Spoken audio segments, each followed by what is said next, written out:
భారత్ అధిక సుంకాలు విధిస్తుందంటూ 25% tariffs విధించాడు. Russia చమురు కొనొద్దంటూ మరో 25% సుంకాలు సంధించాడు. మోడీ తన బెస్ట్ ఫ్రెండ్ అంటూనే కవ్వింపులకు దిగాడు. ట్రేడ్ డీల్ ఆలస్యానికి మోడీనే కారణమని, మోడీ ఒక్క ఫోన్ కాల్ చేస్తే డీల్ క్లోజ్ అవుతుందని చెప్పాడు. చివరకు తానే స్వయంగా ఫోన్ చేసి సుంకాలు తగ్గించి ట్రేడ్ డీల్కు సిద్ధమని సంచలన ప్రకటన చేశాడు. ఈ మొత్తం వ్యవహారంలో భారత్ వ్యూహాత్మక మౌనమే విజయం సాధించిందనే చర్చ మొదలైంది. ఇంతకు భారత్ అమెరికా మధ్య దౌత్య వివాదాలు నిజంగానే కొలిక్కి వచ్చాయా? ట్రంప్ తగ్గాడా? తగ్గాల్సి వచ్చిందా? Let's watch. టారిఫ్స్ 18% తగ్గింపు, ట్రేడ్ డీల్పై సంచలన ప్రకటన. భారత్తో దౌత్య వివాదం, ట్రంప్ తగ్గాడా? తగ్గాల్సి వచ్చిందా? ఇండియన్ నెక్స్ట్ లెవెల్ యాక్షనే అమెరికాను దారికి తెచ్చిందా? సుదీర్ఘ దౌత్య వివాదం తర్వాత ట్రంప్ చేసిన సంచలన ప్రకటనే ఇది. భారత్ ట్రేడ్ డీల్కి అంగీకరిస్తున్నట్టు తన ట్రూత్ సోషల్ మీడియాలో ప్రకటించాడు. ప్రతీకార సుంకాలను 18% తగ్గిస్తున్నామని గుడ్ న్యూస్ చెప్పాడు. అమెరికాపై విధిస్తున్న టారిఫ్లను జీరోకు చేర్చడానికి, రష్యా నుంచి చమురు దిగుమతులను నిలిపేయడానికి భారత్ అంగీకరించిందని పేర్కొన్నాడు. ట్రంప్ ప్రకటనతో ఇప్పటిదాకా భారత్ ఉత్పత్తులపై పడుతున్న 50%, ఇందులో రష్యా నుంచి చమురు కొంటున్నందుకు విధించిన 25% అదనపు సుంకం ఉంది. ఈ సుంకాలు 18% తగ్గుతాయి. ఇదే సమయంలో వైట్ హౌస్ కూడా అదనపు సుంకాల తొలగింపును కన్ఫర్మ్ చేసింది. ఈ పరిణామానికి కొద్ది క్షణాల ముందే ప్రధాని మోడీకి ఫోన్ కాల్ చేశాడు ట్రంప్. కథ మొత్తాన్ని ఆ ఫోన్ కాలే మార్చేసింది. ట్రంప్ పోస్టులో ఏముందన్న డీటెయిల్స్లోకి వెళితే, ప్రధాని మోడీతో మాట్లాడడాన్ని తను గౌరవంగా భావిస్తున్నానని, తనకున్న గొప్ప స్నేహితుల్లో మోడీ ఒకరని ట్రంప్ పేర్కొన్నాడు. మోడీని భారత్కు శక్తివంతమైన, గౌరవప్రదమైన నాయకుడిగా అభివర్ణించిన ట్రంప్ తాము చాలా విషయాలు మాట్లాడుకున్నట్టు చెప్పారు. వాణిజ్యం, ఉక్రెయిన్ యుద్ధానికి ముగింపు, రష్యా చమురు కొనుగోలు నిలిపివేత, అమెరికా, వెనుజులా నుంచి భారత్ మరింత చమురు కొనుగోలు వంటి అంశాలపై కీలక చర్చలు జరిపినట్టు వివరించాడు. మోడీపై ఉన్న గౌరవంతో తాను వెంటనే వాణిజ్య ఒప్పందానికి అంగీకరిస్తున్నా అన్నాడు. తమ ఉత్పత్తుల్ని భారీగా కొనేందుకు భారత ప్రధాని కట్టుబడి ఉన్నారని, $500 బిలియన్ పైగా విలువైన ఇంధనం, టెక్నాలజీ, బొగ్గు, వ్యవసాయ ఉత్పత్తులతో పాటు ఇతర ఉత్పత్తుల కొనుగోళ్లకు అదనంగా మరిన్ని దిగుమతులకు భారత్ సిద్ధంగా ఉందన్నాడు. మోడీ, తాను అన్ని విషయాలను చక్కబెడుతున్నామని ట్రంప్ పేర్కొన్నాడు. ఆ తర్వాత ప్రధాని మోడీ కూడా ఒక ట్వీట్ చేశారు. మేడ్ ఇన్ ఇండియా ఉత్పత్తులపై ఇక నుంచి 18% అమెరికా సుంకమే అమలు కానుందని ప్రధాని వెల్లడించారు. ఇది ఎంతో సంతోషకరమని పేర్కొన్నారు. సుంకాలను తగ్గించి గుడ్ న్యూస్ చెప్పినందుకు 140 కోట్ల మంది భారతీయుల తరఫున అధ్యక్షుడు ట్రంప్నకు ధన్యవాదాలు తెలిపారు. కానీ ప్రధాని మోడీ తన ప్రకటనలో ఎక్కడా వాణిజ్య ఒప్పందం గురించి ప్రస్తావించలేదు. ప్రపంచంలోనే 2 అతిపెద్ద ఆర్థిక వ్యవస్థలు, అతిపెద్ద ప్రజాస్వామ్య దేశాలు కలిసి పనిచేస్తే ప్రజలకు ఎంతో మేలు జరుగుతుందని, ఎన్నో అవకాశాలకు ద్వారాలు తెరుచుకుంటాయని మాత్రమే పేర్కొన్నారు.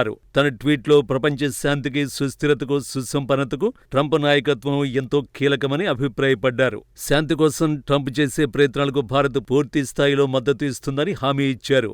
2 దేశాల భాగస్వామ్యాన్ని అత్యున్నత స్థాయికి చేర్చేందుకు అమెరికా అధ్యక్షుడితో సన్నిహితంగా కలిసి పనిచేసేందుకు ఎదురు చూస్తున్నారని ప్రధాని మోడీ వివరించారు. ఆ తర్వాత ఎన్డీఏ సమావేశంలోనూ కీలక వ్యాఖ్యలు చేశారు. భారత్పై అమెరికా విధించిన సుంకాలపై ఎన్ని విమర్శలు వచ్చినా సహనంతో ఉన్నానని, ఆ సహనమే ఇప్పుడు దేశానికి మంచి ఫలితాలు తీసుకువచ్చిందని అన్నారు. ఈ మొత్తం వ్యవహారం విదేశాంగ శాఖ మంత్రి జయశంకర్ 3 రోజుల అమెరికా పర్యటన ప్రారంభమైన తర్వాతే జరిగింది. అంటే జయశంకర్ ఈ పర్యటనలోనే భారత్ అమెరికా మధ్య బిగ్ డీల్ ఫైనల్ కాబోతోందని అనుకోవచ్చు. కానీ ట్రంప్ను నిజంగా నమ్మొచ్చా?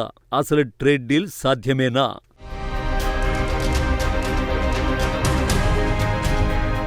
ఈ ప్రశ్నలు అర్థం లేనివేం కావు. 100% ట్రంప్ను నమ్మడానికి లేదంతే. ఎందుకంటే అమెరికాతో ట్రేడ్ డీల్లో ఇండియా అభ్యంతర పెడుతున్న GM food, non veg milk మీద క్లారిటీ లేదు. రష్యా నుంచి చమురు కొనడం లేదు. వెనిజులా నుంచి చమురు కొనబోతుంది. కాబట్టి మనకేదో వరం ఇస్తున్నట్టుగా ట్రంప్ ప్రకటన ఉంది. నిజానికి న్యూజిలాండ్, బ్రిటన్, యూరోపియన్ యూనియన్తో భారత్ ట్రేడ్ డీల్స్, యుఏఈ వంటి దేశాలతో భారత్కు బలపడుతున్న సంబంధాలు, అలాగే జియో పాలిటిక్స్ వంటి చాలా కారణాలు ట్రంప్ను దిగొచ్చేలా చేశాయనే అభిప్రాయం వినిపిస్తోంది.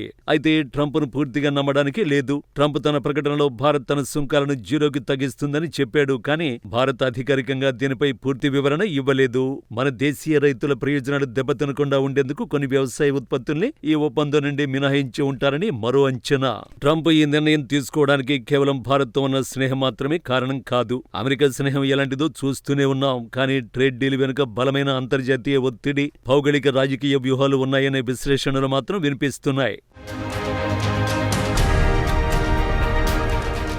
భారత్ ఇతర దేశాలతో చేసుకున్న ఒప్పందాలు అమెరికాను ఆత్మరక్షణలో పడేసే. అలాంటి వాటిలో Bharat European union mother of all deals ఒకటి. దీనివల్ల యూరోప్ దేశాల కార్లు, వైన్, విలాసవంతమైన వస్తువులకు భారత మార్కెట్లో సుంకాలు భారీగా తగ్గాయి. అమెరికా వస్తువులపై 50% సుంకాలు ఉండి యూరోప్ వస్తువులపై తక్కువ సుంకాలుంటే అమెరికా కంపెనీలు భారత మార్కెట్ను కోల్పోతాయి. ఈ పోటీని తట్టుకోవడానికి ట్రంప్ వేగంగా 18% తగ్గించాల్సి వచ్చిందంటున్నారు విశ్లేషకులు. ఇక రెండోది, గత ఏడాది బ్రిటన్తో జరిగిన ఒప్పందం. ఈ ఫ్రీ ట్రేడ్ డీల్ ద్వారా భారత ఐటీ నిపుణులకు, వస్త్ర రంగానికి బ్రిటన్ పెద్దపీట వేసింది. అదే ఏడాది డిసెంబర్లో న్యూజిలాండ్తో కుదిరిన ఒప్పందం ప్రకారం న్యూజిలాండ్ పండ్లు, కలప వంటి కీలక ఉత్పత్తులకు భారత్ వెసులుబాటునిచ్చింది. ఈ దేశాలన్నీ భారత్ అడిగినట్టుగా డైరీ, అగ్రికల్చర్ రంగాల్లో సున్నితమైన అంశాలను గౌరవించే. ఇది అమెరికాపై ఒత్తిడి పెంచింది. ఇలా భారత్ ఇతర దేశాలతో ఒప్పందాలు చేసుకుని అమెరికాను పక్కన పెట్టేయడంతో మొండిగా ఉంటే లాభం లేదు, మార్కెట్ మొత్తం వేరే దేశాల పరమవుతుంది అని ట్రంప్ గుర్తించాడు. అందుకే పూర్తి స్థాయిలో కాకపోయినా 18% సుంకంతో అయినా తన ఉనికిని కాపాడుకోవాలని ఈ డీల్ కు ఓకే చెప్పాడనే వాదనలు వినిపిస్తున్నాయి. ఇదంతా ఓకే, మరి ట్రేడ్ డీల్ మాటేంటి? భారత్ తెలిపిన అభ్యంతరాల సంగతి ఏంటి?